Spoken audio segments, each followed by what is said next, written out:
Good morning, good afternoon, good evening mga kailian. For today's video, gagawa tayo ng organic haplas.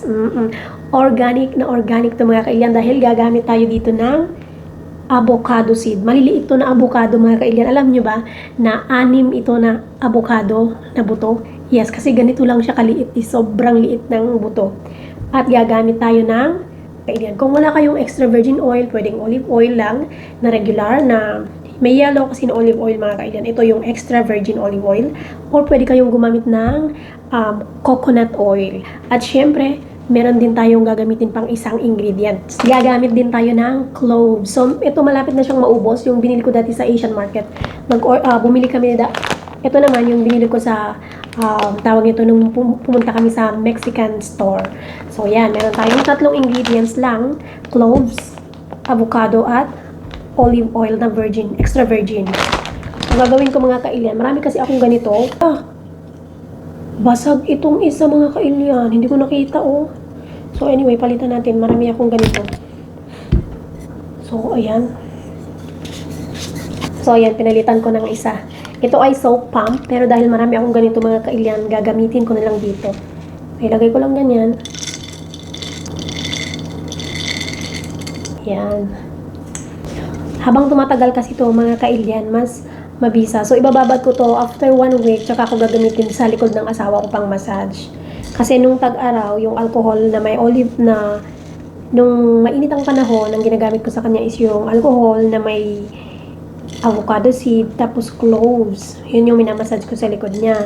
Ngayon naman, ang gagamitin ko ay, ginagamit pa rin namin yun, ginagamit ko pa rin yun sa kanya.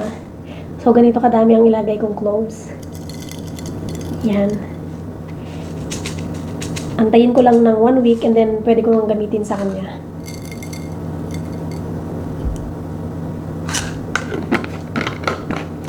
Yan. Medyo may kamahalan ng olive oil mga kailian. Yan. Tapos lagyan lang natin ng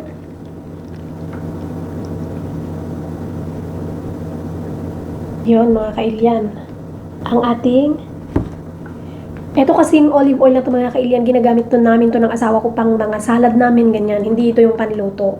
Ang panluto naman din namin is yung olive oil na isa. Yan yung ginagamit naming panluto ng asawa ko. Wala kaming ginagamit na ibang mantika. 100% pure olive oil. Ito pwedeng panluto. Ito naman kasi hindi mo siya pwedeng iluto. Kasi one time nung gumamit kami nito mga kailan, hindi namin binasa ng asawa ko. Olive oil. Tapos sabi ko, bakit parang mapait yung niluto kong lumpia?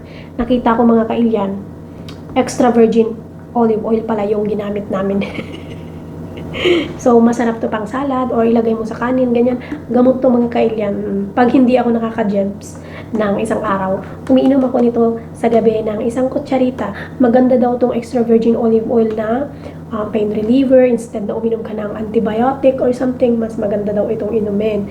Kahit 1 teaspoon lang everyday or 2 teaspoon everyday. Masyadong marami. Masyadong marami dahil. Ganito gawin natin para hindi matapon, no? Pump na lang natin. Uy, ayan di ba?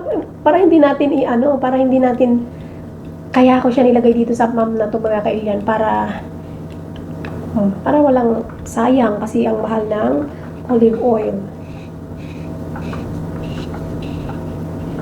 May pang haplas na kami ng jusawa ko. Tapos, lagyan pa natin itong isa.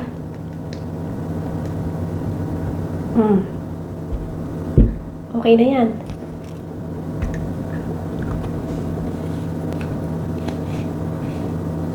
Panghilot, pagka masakit yung likod, masakit yung tuhod, yan. Maganda yan. Maganda rin itong ilagay sa buhok. Kaya lang hindi ako naglalagay kasi nga yung mukha ko ay oily na, tapos maglalagay pa ako ng langis. Nako, sobrang oily na. Kahit nga taglamig yung aking mukha ay oily pa rin mga kailian. Makakailang punas ako sa work namin ng Yan, maganda siyang ilagay sa balat, sa buhok. Ating extra virgin olive oil na haplas. Maganda sa mga kasukasuan, natin sa panghilot sa likod, pag may mga manas, kapag may mga Napanood ko lang din to dati mga kailyan. Tapos, ginaya ko. O, ayos naman siyang gamitin ng asawa ko yung alcohol na may avocado seeds na may cloves. Okay naman siya asawa ko. Hanggang ngayon ginagawa ko sa kanya. So, ngayon naman, itry ko naman itong olive oil na may cloves at avocado seeds. Subukan nyo rin mga kailan, walang mawawala sa inyo. Kung wala kayong olive oil, pwede kayong gumamit ng coconut oil. So, ayan.